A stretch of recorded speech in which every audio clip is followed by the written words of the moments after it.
Hey guys, this is Brian with Wired Guitarist. I'm sitting down with the man himself, Mr. Paul Reed Smith, here to answer a bunch of questions generated by you guys, our community. So let's jump right in. Paul, how you doing? Fine. What questions? You know, nothing too hard. I'll throw you a couple of softball questions to start, and then we can get... Well, why don't you start with a tough one? You want me to start with a tough one? Yeah, why not? Okay. Is it difficult to strike a balance between following market trends and doing what you personally want to do as a luthier? It's almost impossible. So, market trends? Market trend right now is people think the guitar is a synthesizer controller, their guitar is their pedal board, and the amp's something they use as a backline. So therefore, their guitar is their pedal board, and their guitar is the pedal board, and their guitar that they're using is just something to control this pedal board. Now, I understand that that's what Hendrix did. He had a lot of pedals, but come on, don't give up on just having the guitar plug into the amp and sound magic. I just, I'm sorry, I have a guitar that sounds like shit, I'll just buy another pedal. Oh, I need another pedal. That's a market trend. So I take it you're not a fan of the digital amp modelers and the simulation technology and all that stuff? I didn't say that. You asked about trends, and True. And I was talking about trying to make magic sounding guitars, and you were asking about how is it hard to balance between market trends and what good guitars you're going to make, and I said it's almost impossible, and then I went off on a tirade about pedals being more important than a guitar. You were asking about the balance. You started this. Yeah. Hey, you asked for you asked for a difficult question, man. I was going to ask you about a production line model. No. Go tough. If you want your people to get something out of this, go tough. Don't eat pablum. Let's have steak. Well, that was a pretty tasty steak for me, so I got a little glimpse into how you feel about that currently. Market trends. The trend on prices is going down. So it used to be if you wanted a really good mic, you had to buy a Neumann mic, and it would cost you a couple of grand for a U87 or something like that. And now people say they can give you the same thing for $300. It's not true, but that's what the market trend is. Prices are going down, down, down, down, down, down, down. We've answered that with our S2 line. We've answered that with our SEs and our CEs. We make guitars that are less money, made by the same talented people. But it's a very, very difficult thing. Following a trend is almost the kiss of death. Don't you want to do something that was inspired? You think Hendrix was trying to follow a trend? So what inspires you? What still, after all these years of designing such cool guitars, gets your wheels going, inspires you on a daily basis to keep wanting to push forward? I mean, you could easily rest on your laurels and keep putting a... You guys that's not true. Rest on my laurels. All the customers will go, really? I bought one of those last month. What do you got new this month? That's not the way it works. That's like saying Apple should rest on their laurels and they shouldn't have a new iPhone. Why don't you just sell the iPhone 2s and be done with it? Rest on your laurels. They go right out of business. Oh, this is good. This is very good. You are getting me jacked up at a trade show. This is good. I agree completely with your perspective on it. Absolutely. I think there's always constantly things to be moving forward. But I enjoy magic sounding instruments, and I enjoy great musicians. There's a guy in the booth who just walked in. I've never met him before. Somebody told me he's the best guitar player in the booth, and I want to hear him play. That inspires me.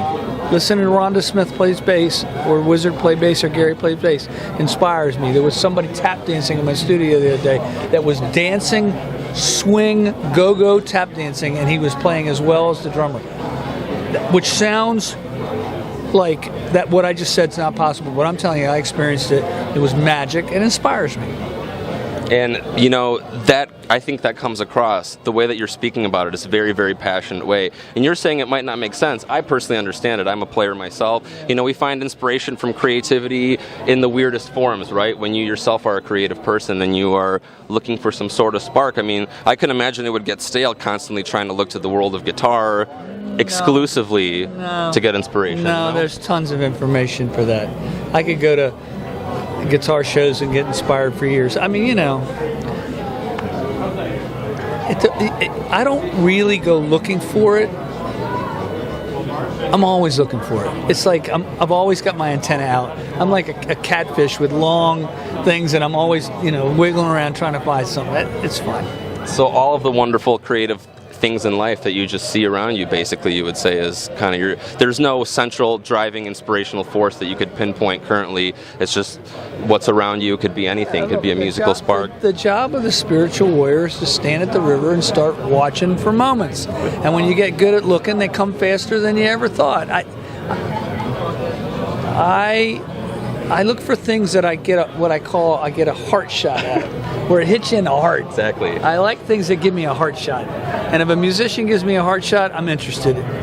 If some sort of music, Vernon Reed was in here today from Living Color. Of course. And I was telling him the first moment I heard da da da da da da da da da, and I was made the hairs on the back of your neck stand up, right? Like, well, you pointed your arms and then you said neck, or whatever. Well, yeah, that would have been awkward. I could have elbowed you in the face. Yeah, well, you could have. That'd be a good way to start. But he remembers the rehearsal and how they wrote the tune the same way I remembered the first time I heard it. I mean, there's just, you know, the first time I heard Welcome to the Jungle, the first time I heard all kinds of crap, you know.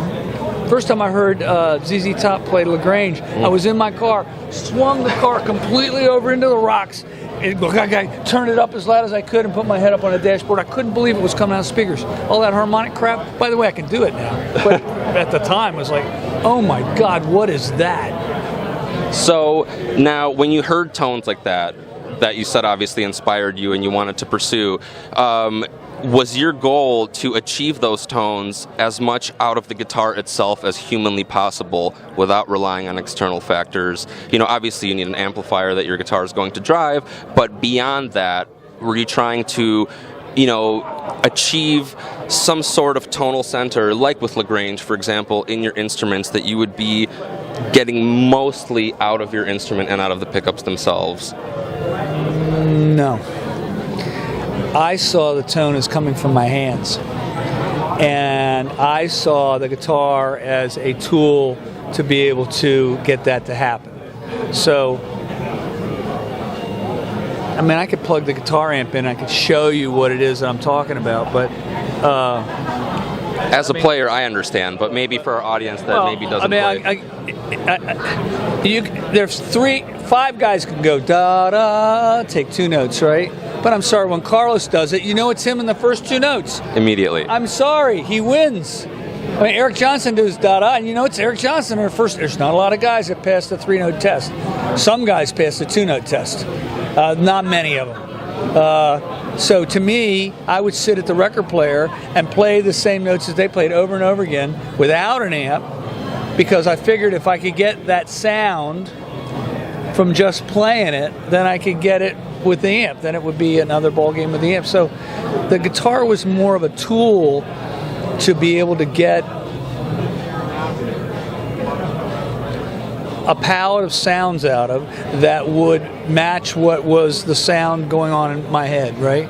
And now that doesn't mean I haven't played around with huge amounts of stuff having to do with the materials of the bridge and the materials of the nut and the materials of the tuning pegs to get a sound, or the difference in the pickups, or, you know, the difference in the way the controls work, or how you mean coil taps or rotary switches, or this, that, and the other to get sounds. Believe me, getting tones is important, and it's an electric guitar, right?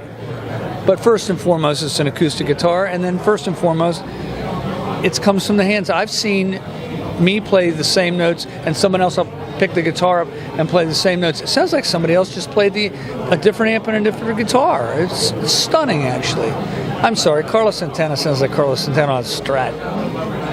Sorry, he's that good.